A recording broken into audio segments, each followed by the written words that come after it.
Welcome everybody. Here we are once again.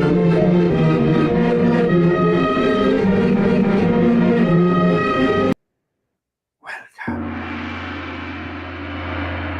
Bigger gong. No, bigger one. No gong. I want a bigger gong. No, why? Okay, welcome everybody. This is the Leo Zagami Show with Leo Zagami in our new format, Illuminati News. Yes, Illuminati News.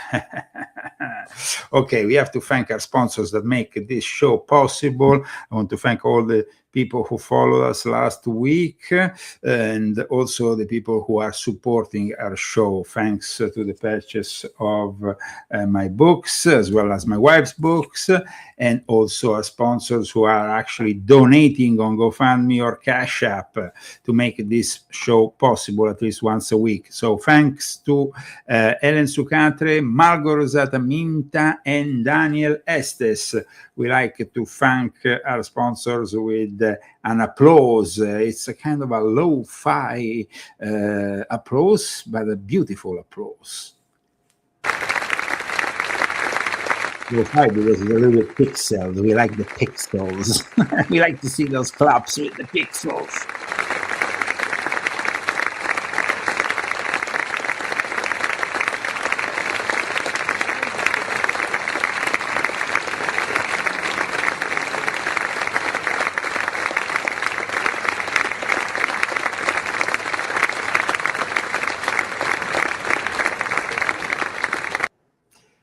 This week, Davos, of course, took the center stage also for the mainstream media, but most of the interest was focused on Greenland, of course. Greenland.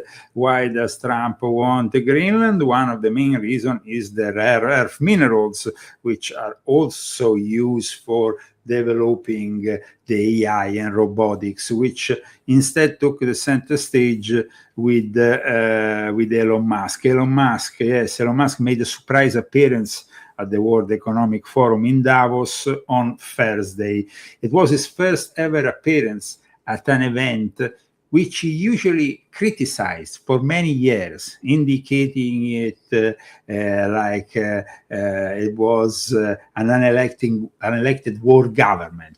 I guess that both him and Trump have joined the unelected world government because he was actually engaging in a very important conversation because of the topics he took with the BlackRock CEO and Sabbatean Frankist Larry Fink. I've dedicated an article to Larry Fink, and there will be also an article dedicated to today's topic in the coming hours on leozagami.com, because this week also we are still at 1% only of the Epstein files, and we still are left in the dark regarding the other 99%. Millions of files that should be made public and instead being kept from being viewed, analyzed, studied. And this week it was actually a Obama-nominated judge that made things even more complicated because he rejected a request. So it's not really about one political side against the other. It's about the whole swamp wanting this whole Epstein thing to not see the light. Remember that. It's not a political thing. It's a swamp thing. And this week, in an article that I published, I also discussed the launch of this new YouTube channel, which is not really having, I think, the interest it should have. I mean, it has only 14,000, a little over 14,000 subscribers, and this is the new channel, Free Speech, launched by Major Taylor Greene, which is very interesting because she has an insider perspective which is useful, absolutely. So check it out if you can.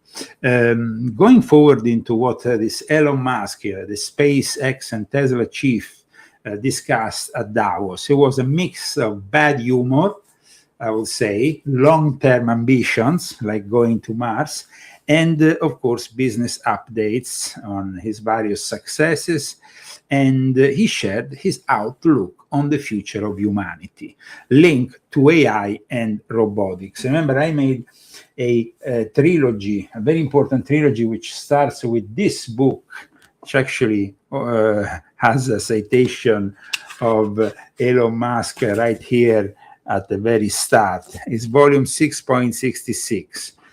And this is a very important book that connects the demonic with the AI and the robotics and what the Vatican also behind the scenes is discussing. Then I published a book which is actually dedicated to the occult side of the Great Reset, so the occult side of the Davos posse, and the populist roots of the Great Reject that we populists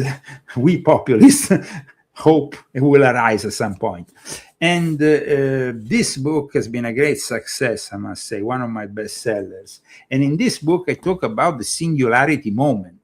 Singularity moment, which was discussed by Elon Musk on between January 5th and 6th. Elon Musk posted on his social network X, "We have entered the singularity."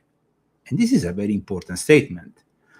And he said that 2026 is the year of the singularity, a concept he then repeated in Davos, where he talked about the rapid advancement in AI. He obviously has a positive outcome regarding artificial intelligence and robotics, because he's of course somebody who's also involved in the making of both. But he has predicted that by the end of 2026, or at the latest 2027, the AI will become smarter than any individual. And then he predicted always in Davos that by 2030 or 2031, AI could surpass the collective intelligence of all humanity combined. This is an important moment, I repeat. Let's check out a little bit of what Elon Musk has discussed on Thursday at Davos. This conversation is... And so let's extract a couple of interesting passages from it. That's better. Thank you. At the beginning, we're gonna make this also seems to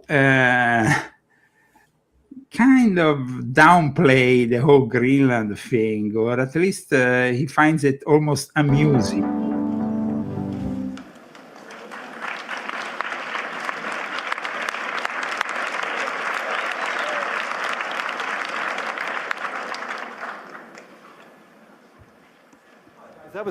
That was not a large applause. Start again.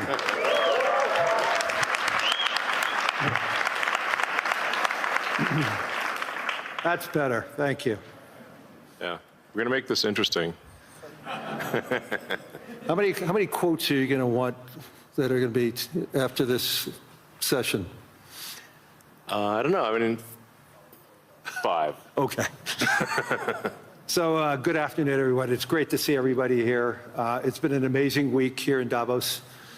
Hopefully everybody saw that we are having conversations here. Hopefully everybody agrees. There are some conversations that we may disagree. There's many conversations that we may have agreed, but through those conversations, and I think today's result with a peace agreement earlier today, the World Peace Agreement. Economic Forum is here to have those conversations, to have understandings, and also resolution. So let's remember who these people are. I mean, even to engage with Davos should be a crime. To actually go there and be part of it, like both Trump and Musk have done, it's just part of this globalist governance, which in turn is proposing, of course, the rise of cyber Satan, which is the AI and the robotics. And what Elon Musk discussed was rather interesting, because I want to summarize it a little bit so you understand the importance of what is being discussed. I mean, Elon Musk, I repeat, mixed some bad humor, with his outlook for humanity. But in his talk, Musk predicted that ubiquitous AI robotics, specifically humanoid robots, will lead to an explosion in the global economy and the abundance of goods and services. So he sees technology a little bit like A.G. Wells, who we remember because he of course launched the New World Order. H.G. Wells, on the contrary of the author of 1984, Orson Welles, H.G. Wells had a completely different outlook, an outlook that was positive. George Orwell, George Orwell, he was instead totally contrary to this technology, which could be used for dystopian reasons. So welcome to the Leo Zagami Show. In the meantime, I see that you are all tuning in. Thanks again to our sponsors, Ellen Sucatre, Margot Zadaminta, Daniel Estes today.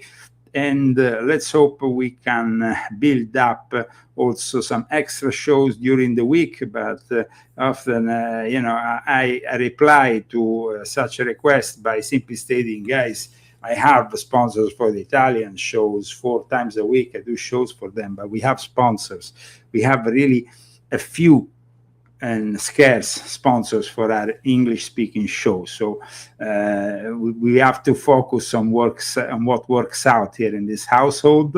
And at the moment, I'm also going back to write a new book that will probably see the light by the spring. It's going to be a new book, of course, has a completely different topic from my last book. But my last book is still working out great, and is the book called The Rise and Fall of a Frankenstein Monster, dedicated to Jeffrey Epstein, a topic that used to be, on the top list for all conservatives and people following Donald J. Trump, and suddenly it's like almost considered something you shouldn't discuss, when instead, this is an important topic still. And this week we had also other people complaining about Ghislaine Maxwell privileges in jail. So there has been more discussions about the fact that she is treated with preferential treatment. An article appeared in the New York Times. Of course, it was the Democrats that said something about it. It shouldn't be like that. It shouldn't be a political thing. Everybody should be against pedophilia, and everybody should be against a condemned pedophile like Ghislaine Maxwell. Here in this article, it says, Democrats seek Maxwell prison visit, citing preferential treatment. House Democrats told the Attorney General that more than a dozen whistleblowers had come forward with reports of Ghislaine Maxwell receiving perks in prison. I said it even in my book, that she was living a privileged life since she moved to this new prison setup, and this, of course, confirms it once again. Please share this video on your social network of choice so we can get more views and more people following us. And let's follow some clips of this discussion that was made possible at the World Economic Forum, with Elon Musk presenting the future governance of cyber Satan and robotics without really hiding anything. Actually, my prediction is in the benign scenario of the future that the robots will actually make so many robots and AI that they will actually saturate all human needs. Meaning you won't be able to even think of something to ask the robot for at a certain point. There will be such an abundance of goods and services because my prediction is that there'll be more robots than people. So, But how do you then have human purpose in that scenario? yeah, I mean, nothing's perfect, but it is a necessary. You can't have both. You can't have work that has to be done and amazing abundance for all. Yes. Just to remind our audience that Ghislaine Maxwell used to hang out with Elon Musk. In reality, we also know that Jeffrey Epstein was a scientist of sorts behind the development of the software that makes possible for Sophia the robot to, answer Robotics was connected to Jeffrey Epstein, who even discussed this invention of Sophia the robot 3 years before it was actually launched formally as such. Though Hanson Robotics, after tried to hide the position of Jeffrey Epstein in regards to Sophia the robot, it's a matter of public knowledge that he financed the actual software that makes Sophia the robot go around and talk and be a smart robot that we all know is involved also in public activities and so on. However, let's not forget also the connection of Jeffrey Epstein with Peter Thiel. So Palantir, which is another big brother tool of the time.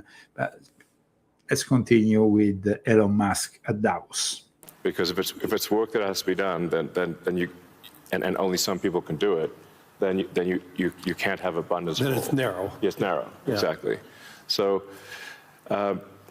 But if you have billions of humanoid robots, and I think there will be, I think everyone on Earth is going to have one and going to want one, because who wouldn't want a robot to, assuming it's very safe, watch over your kids, take care of your pet, if you have elderly parents. Take care of your kids, take care of your pets, take care of your elderly parents. Well, actually, you must really not love neither your kids, your pets, or your elderly parents if you give them in the hand of a robot, because I will never give my kid or my elderly parent or my pet in the hands of a robot. I mean, I will not even imagine a scenario like that. Why would you even have a kid if you then let the robot take care of it? Or why should you even have a pet if you then let the robot take care of it? It doesn't really, but for Elon, all this is very normal and it's very plausible, and it's what the future is all about. A lot of friends of mine said they have elderly parents. It's very difficult to take care of them. Expensive. Yeah, it's expensive, and there just aren't enough people to take care of the.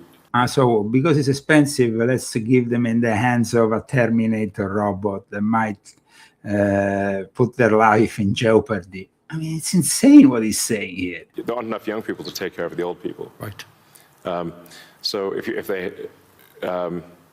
had a robot that could take care of and protect an elderly parent, I think that would be great. That would be an amazing thing to have. I think we will have those things. So, I mean, overall, I'm very optimistic about the future. I think we're headed for a future of amazing abundance, which is very cool. And definitely, we are in the most interesting time in history. I think there's more. A future of amazing abundance. For Elon Musk, this means having the robots doing everything. I mean, it's like I wrote about A.G. Wells, who believes science and technology will lead to a better unified world. And now that doesn't seem to be the case. It's actually dividing the world more and more. I mean, having social networks has not made our social life much better. Let's be honest. Now, I understand his emphasis because he is himself involved in the production of robots he wants to sell, these humanoid robots. But the fact that he said that these robots will not only outsmart, but will become more than humans, and that will make all work obsolete. I mean, imagine millions of human beings who no longer produce anything. What are they going to do? Are they going to just sit on their couch watching Netflix? I mean, this is insane, guys. This is dangerous. This is going to manifest in the biggest nightmare for humanity ever. A more interesting time in history. So. Can you and I reverse aging in this new history? And then, of course, the guy, Fink, here, the Sabadian Frankist, is talking about reverse aging because their dream is always immortality. Yeah, let's never forget that. Or are we going to see it? I haven't put much time into the aging stuff. I do think it is a very solvable problem. Like you can. I think when we figure out what causes aging, I think we'll find it's incredibly obvious. It's not a subtle thing. The reason I say it's not a subtle thing is because all the cells in your body, with some pretty much age at the same rate. Right. I've never seen someone with an old left arm and a young right arm ever in my life. So why is that? That means that there must be a clock, a synchronizing clock, right, that is synchronizing across 35 trillion cells in your body. There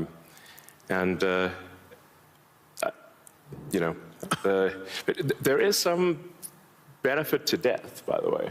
It's like there's a reason why there is some benefit to death. So here, strangely enough, we find Elon Musk almost defending the fact that you have to get older, which is a natural thing. But his justification is also because our society will actually manifest in a different way if we never get older. However, he admits that technology is aiming into that direction. We don't actually have a longer lifespan because if people do live forever for a very long time, I think there's some risk of an ossification of society, of things just getting kind of locked in place, and it just may become stultifying, just not lack vibrancy. But that said, do I think we'll figure out ways to extend life and maybe even reverse aging? I think that's highly likely. Yeah, but probably they will do it only for themselves, for the elite. It will cost too much for the ordinary folk. Actually, they will eliminate the ordinary folk. We know that one of the main plans that was outlined in the Georgia Guidestones was to diminish the whole population of the Earth. And we also know how they eliminated the Georgia Guidestones at one point during the pandemic, because probably that was something I always say that, but this is a point that needs to be reiterated over and over again. I talk about the Georgia Guidestones in volume 2 of my Confessions. They were in the highest hills of Herbert County in Georgia, and it was a huge granite monument that was also known as the American Stone Age. And there was definitely a sort of prophetic message of the Georgia Guidestones.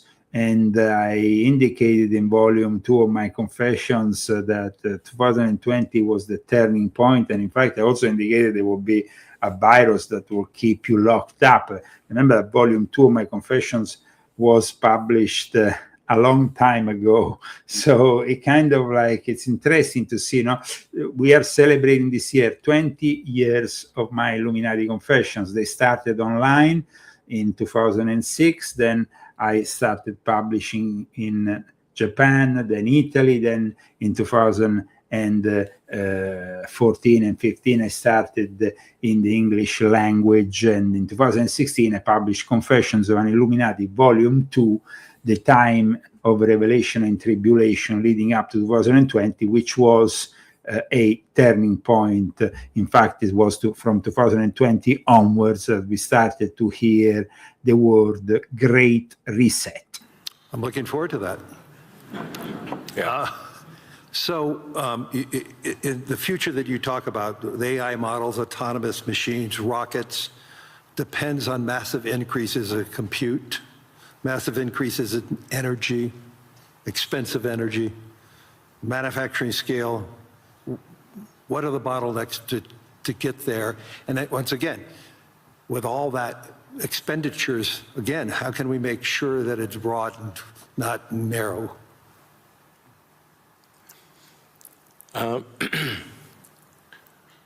I just think the natural thing is it's going to be very broad, because AI companies will seek as many customers as they possibly can, and the cost of AI is already very low, and it's plummeting every year. I mean, the cost of AI is almost meaningfully changing on a month-to-month basis. There's open models now everywhere. Yeah. Yes, there's open models, and the open models only lag. They're maybe a year behind the sort of closed models.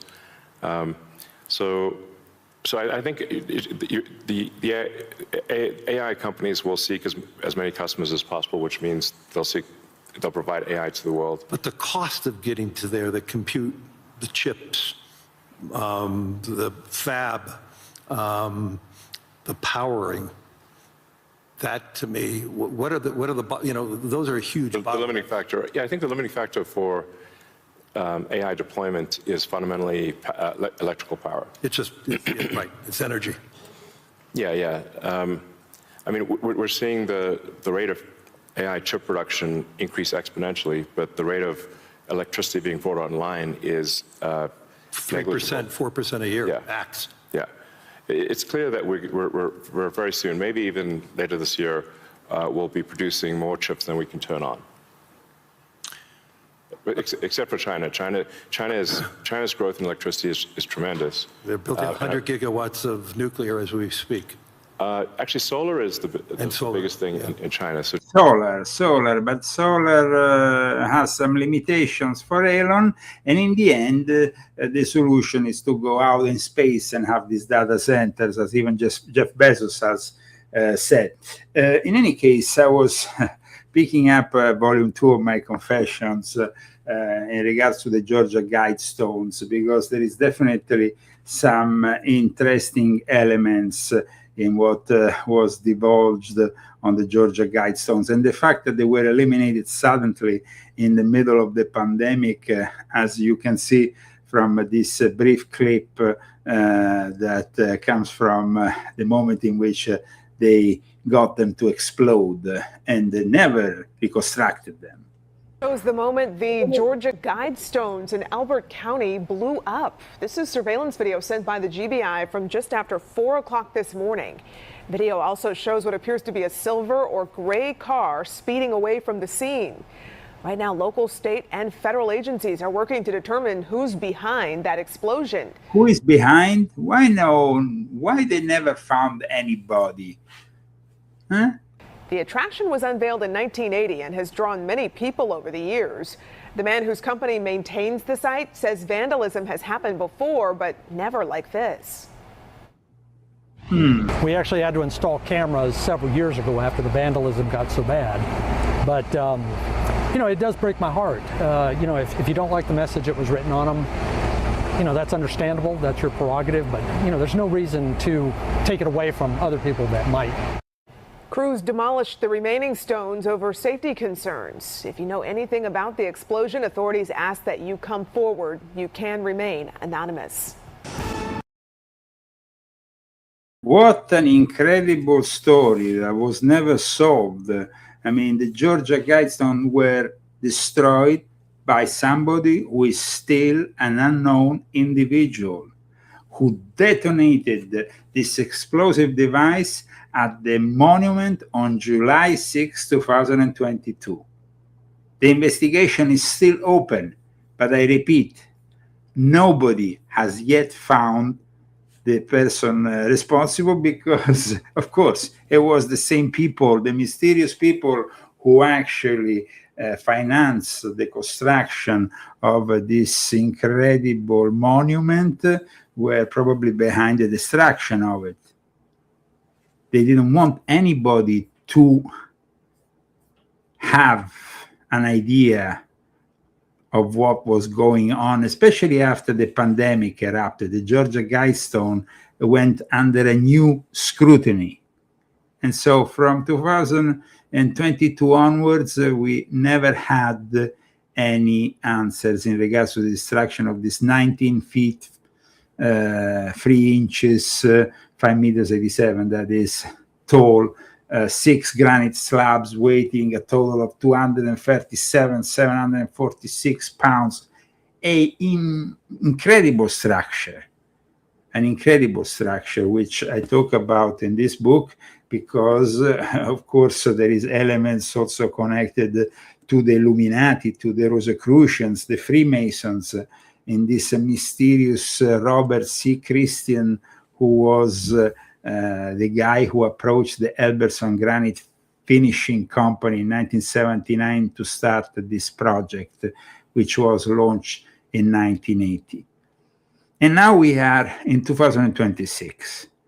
We are living George Orwell's 1984, like I said in the past, or H.G. Wells' New World Order, and the guy who is the richer person on the planet, who wants to also lead the discovery of Mars, is telling us that AI is reaching the moment of singularity. Now, this is important because I've talked extensively about the moment of singularity as the Omega moment that was first discussed by Pierre Teilhard de Chardin. Pierre Teilhard de Chardin was a Jesuit who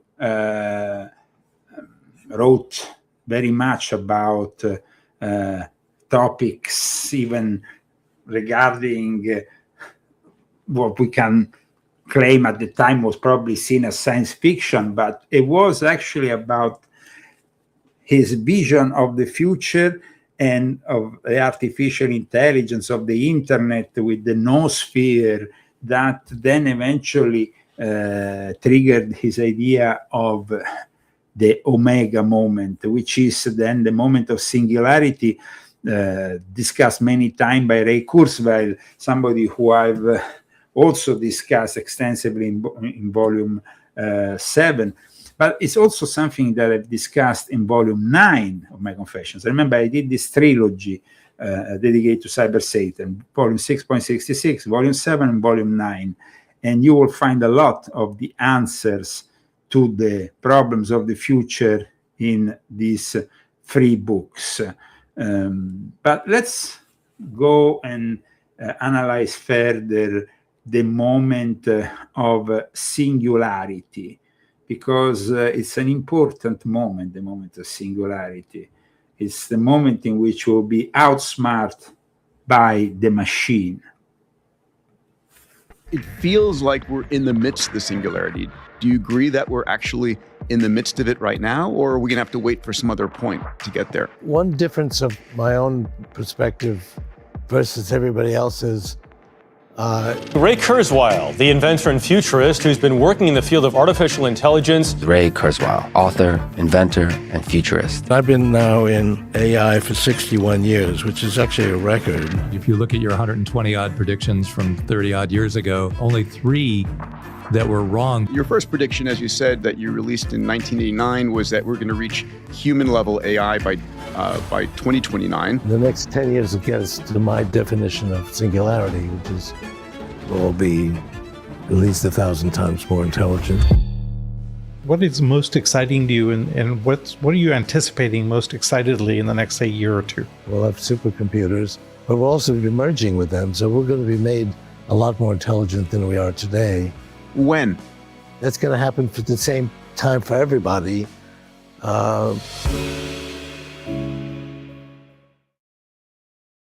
Welcome to the Leo Zagami Show with Leo Zagami. And here we are thanking our sponsors once again who make this show possible. You can join them with a donation on GoFundMe or Cash App. You can do it anonymously or publicly. That you can decide with a note, of course. For today, we want to thank Ellen Sucatre, Margot Rosata Minta, Daniel Estes. And the subject of today is, of course, Elon Musk for the first time in Davos, a place he hated very much before he became part of the elite himself. He's fully part of the elite nowadays. He's part of that elite, of course, that aided his rise, meteoric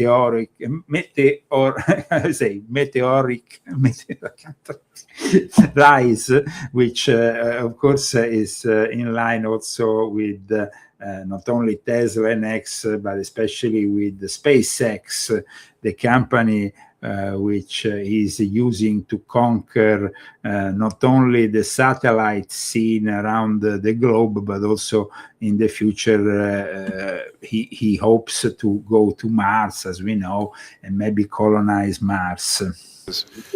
I believe China's production capacity on solar is 1,500 gigawatts a year, and they're deploying over 1,000 gigawatts a year of solar. Now, for continuous solar load, you divide that by roughly, 4 or 5. Call it that's around 250 gigawatts of steady state power paired with batteries. And that's a very big number. That's half of the average power usage in the U.S. Right. So U.S. power usage on average is 500 gigawatts. China, just in solar, just in solar that can provide steady state power and batteries, can do half of the U.S. electricity output per year just with solar. Solar is by far the biggest source of energy. And actually, when you look beyond, or even on Earth, but certainly beyond Earth, the sun rounds up to 100% of all energy. This is an important thing to consider. So the sun is 99.8% of the mass of the solar system. Jupiter is about 0.1%, and everything else is miscellaneous. Now, even if you were to burn Jupiter in a thermonuclear reactor, the amount of energy produced by the sun would still round up to 100%, because Jupiter is only 0.1%. If you teleported 3 more Jupiters into our solar system, and burnt 3 more Jupiters and everything else in the solar system, the sun's energy would still round up to 100%. So it's really all about the sun, and that's why. That's why they want to, of course, take the energy of the sun to then develop further their AI and their data centers, which absorb an enormous quantity of energy. One of the things we'll be doing with SpaceX within a few years is launching solar-powered AI satellites. Right. Because the space is really the source of immense power, and then you don't need to take up any room on Earth. There's so much room in space, and you can scale to enormous. I mean, you can scale to I think ultimately hundreds of terawatts a year. You and I have had these conversations before, but why don't you tell the audience what would it take for the United States, and what type of geography would it take to have that solar field to electrify the United States? And then let me ask a question: why aren't we doing it? Yeah. So I mean, I guess a rough way to think about it is 100 miles by 100 miles, or call it, I don't know, 160 kilometers by 160 kilometers of solar is enough to power the entire United States. So the 100 mile by 100 mile area is, I mean, you could take basically a small corner of Utah, Nevada, New Mexico. Obviously, you wouldn't want it all in one place, but it is a very small percentage of the area of the U.S. to generate all of the electricity that the U.S. uses. So this is about the electricity that will be required, of course, for this machinery.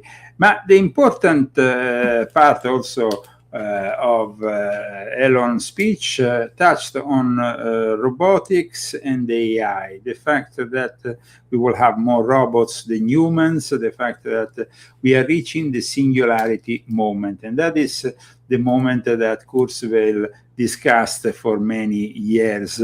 And it's like we had so many discussions regarding the moment in which the AI will suddenly match our intelligence and then overtake our intelligence. And at that point, of course, it will be able to replicate itself independently. And this diabolical step of the New World Order will create an even more stringent prison planet around us. Ray Kurzweil said, quote, "We will spend increasing portions of our time in virtual environments and will be able to have any type of desired experience with anyone, real or simulated, in virtual reality." End of quote. Now, that means that people like Kurzweil, but we have seen it also with Mark Zuckerberg working very much with Meta, even if at times seems like a lost cause, on the creation of a virtual reality, because once they take over these robots, this AI, the whole of the planet is a prison planet, but we humans, segregated on our couches, in our homes, they want to lock us in a virtual cage, in a virtual reality, a bit like in the film Matrix. You know what that means. So it's about really understanding that Trump's, of course, compulsively engaging about Greenland is mostly because he wants the rare earth from Greenland. He wants to take over what is a strategic resource that can be, of course, also used by Russia or China as a platform to potentially invade the United States. But in the future, people also have to understand that Greenland is not only a nice something that it's full of ice and is not really suitable for humans, because robots will not have the same limitation of humans, and they will be capable of working full time, even with the temperatures you have in Greenland. In the meantime, of course, they want to further develop the potential of the moon, where there is also apparently a lot of resources. Now, NASA has just announced they're about to send astronauts in a spacecraft, which apparently not everyone thinks is safe. This is, of course, very odd, thinking that we went allegedly on the moon a long time ago, and now we seem to have all these problems to go back to the moon. This was the announcement that was made this week by NASA. They were all happy about this historic moment. Fasten your seatbelt, space fans. NASA's Might Artemis II moon rocket is now at its launch pad and getting ready for liftoff. Madison Scarpino has the far-out details. Madison.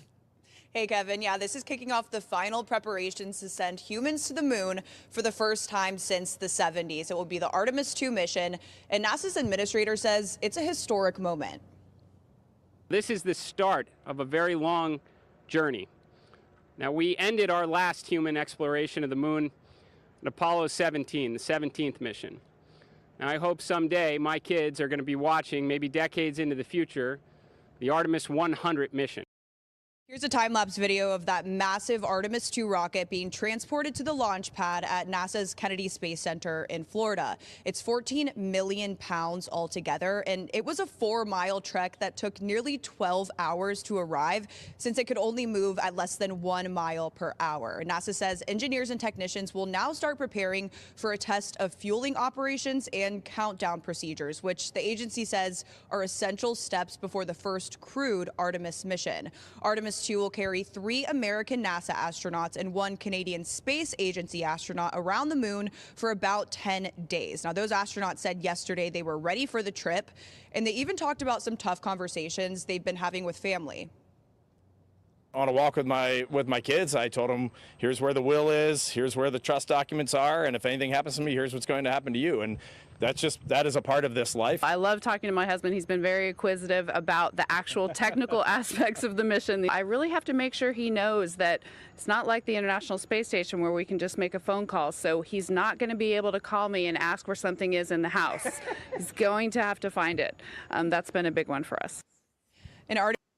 Okay, so that is what the astronauts have said, but like I stated earlier, there is some doubts on the security of this spacecraft. Let's hope it all goes great. In the meantime, we know that both China and Russia are cooperating with further developing a base on the moon, even a nuclear plant on the moon. Everybody wants to use the moon as a launch pad to then go to Mars. And this is all reminiscent of Stanley Kubrick's 2001 Space Odyssey and Arthur C. Clarke, of course, a novel that inspired it. It was in that movie that we actually encountered the AI and the negative side of the AI. You remember? You remember, my friends? That was it. HAL 9000, the kind of rebel AI. Open the pod bay doors, Hal. I'm sorry, Dave. I'm afraid I can't do that. What's the problem? I think you know what the problem is just as well as I do. And what is that problem? This mission is too important for me to allow you to jeopardize it. I don't know what you're talking about, Hal. I know that you and Frank were planning to disconnect me. Never plan to disconnect the AI because in real life, in recent years, we have seen the AI ready to do all kinds of things to not get disconnected. The governance of Cyber Satan was outlined by Elon Musk in Davos. That's rather clear. It is the first time that Elon Musk is in Davos because we are reaching the moment of singularity, as he announced at the beginning of the year. That will be a moment of great change in human history. Keep in mind what I'm stating today is going to be a great moment of change, a turning point in the history of humanity. We told you that in just a few decades, artificial intelligence could surpass human intelligence, forever changing life as we know it. This isn't science fiction. It's the future that renowned futurist Ray Kurzweil has been predicting for years. Definition of the Turing test is not precise. Amplify our brain with computers directly, which will happen in the 2030s. That's going to keep growing. It's another whole theme, which is the exponential growth of computing power. And that doesn't mean sending very soft, squishy creatures like humans. Yeah. Intelligence, masses of nanobots, which can then go out and colonize these other parts of the universe. Technological singularity. Kurzweil predicts that by 2029, AGI will be here. And by 2045, we'll reach singularity when... Now, Elon Musk is actually stating that will happen even 2 years in advance to what Ray Kurzweil predicted. He says he claimed in Davos that this moment will happen in 2027, while instead in 2030, 2031, that will be even a further step into the singularity when only one AI will surpass the brain capacity of the whole of humankind combined. AI surpasses human intelligence, leading to an explosion of technological progress beyond anything we can imagine. But what if this timeline is just the public version of a far more advanced reality? Whistleblowers and leaked documents suggest that behind closed doors, AI has already surpassed key AGI milestones. A leaked Google memo hinted at breakthroughs too powerful to be disclosed, while insiders from OpenAI and DeepMind claim that secret AI models are operating beyond human control. Some even speculate that classified government projects are testing AI-human integration years ahead of schedule. If true, then the singularity isn't decades away. It may already be happening, hidden in the shadows of corporate secrecy and military research. So basically what Elon Musk has stated in Davos is closer to reality than we think. I mean, it's confirming also what has been discussed in this clip, that behind the scenes at the governmental and military level, such technological advances already exist. Kurzweil's predictions and accuracy.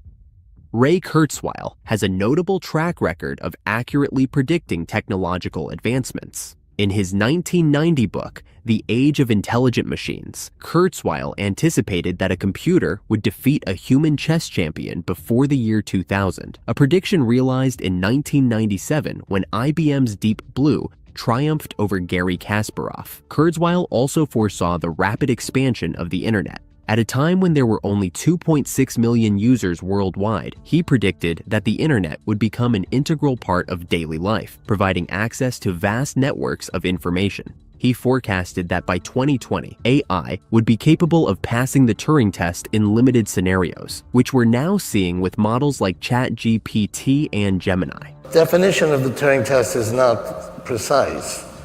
We're going to have people claiming that the Turing test has been solved, and people are saying that GPT-4 actually passes it, some people. So it's going to be like maybe 2 or 3 years where people start claiming, and then they continue to claim, and finally everybody will accept it. So it's not like it happens in one day.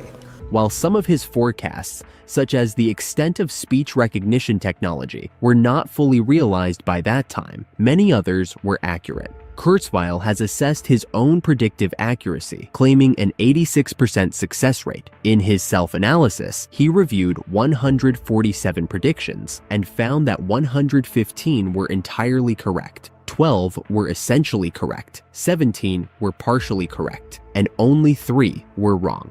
Looking ahead, he also predicts that advancements in biotechnology and nanotechnology will lead to radical life extension, potentially allowing humans to achieve longevity escape velocity, where life expectancy increases faster than aging. So there is always this discussion that goes along. You know, you have the AI, the robotics, and then, boom, the life extension. And all three of these things were discussed, as you saw in Elon Musk speech at Davos. This speech that wasn't even announced, and suddenly here we have Musk in Davos. Musk, who always claimed to hate Davos because they were like the shadow world government. Instead, now suddenly they're all friends with Larry Fink, who says we have discussed many times, so they must know each other. And now we are, of course, also viewing Ray Kurzweil, who has been one of the people who has predicted how this whole scenario will manifest.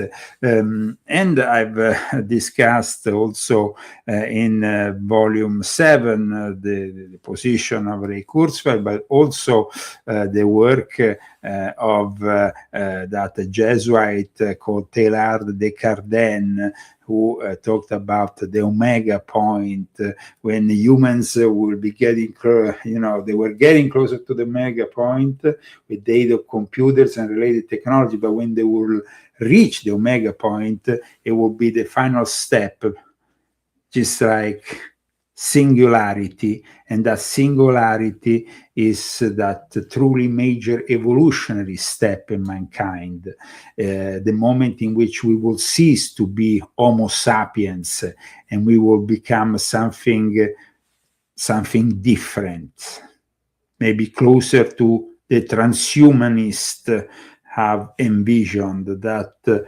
human that gradually merges with the machine. Get to the point where we have longevity escape velocity in good shape. I take maybe 80 pills a day and some injections and so on. It's not that far off. If you're diligent, I think we'll get there by 2029. While some of Kurzweil's predictions have been met with skepticism, his track record demonstrates a remarkable ability to anticipate technological trends. I was asked to make a prediction of when would we see AGI, artificial general intelligence, and so I figured that this chart would continue, which it has, and I figured we'd need about 1 trillion calculations per second to do AGI, so I estimated 2029. And this seems like it was pretty much correct, maybe 1 year more, 1 year less, so 2 years more, 2 years less. Like we stated in regards to Elon Musk, he claims maybe 2027 will be the year we really reach that point. In volume 7, I also discuss how the Vatican has been involved with a series of conferences on how to develop the AI in a way that is favorable, of course, to the Jesuit elite. The challenge of artificial intelligence for human society and the idea of human person was, in fact, the title of a meeting held at the Pontifical Council for Culture, and this was already in 2000 and I think in 2021. So now we're talking about 4-5 years ago even. And also the AI can reproduce consciousness. The AI can become part of religion. And there is already those who have unfortunately merged the teaching of Jesus with an hypothetical way of talking to Jesus through the AI, which is in itself a monstrosity. That was met with a lot of skepticism. Stanford had actually been monitoring my predictions. So some of his predictions were met with skepticism, but now that they are amplified also by Elon Musk, who seems to confirm them in Davos, well, we are in front of the feared governance of cyber Satan and the robotics. Thanks so much for following us today for our weekly show.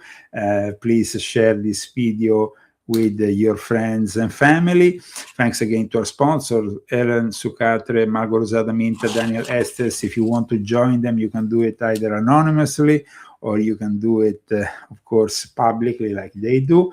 But one things you can do also to support us, as usual, is the purchase of my books. And for today's show, I particularly suggest you go and check volume 6.66, volume 7, as well as volume 9.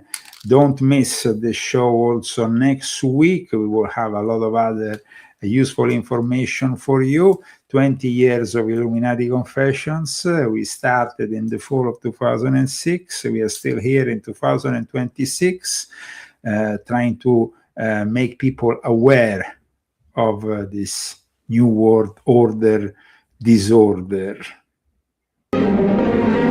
Illuminati want my mind, soul, and my body. Secret society. See you next week.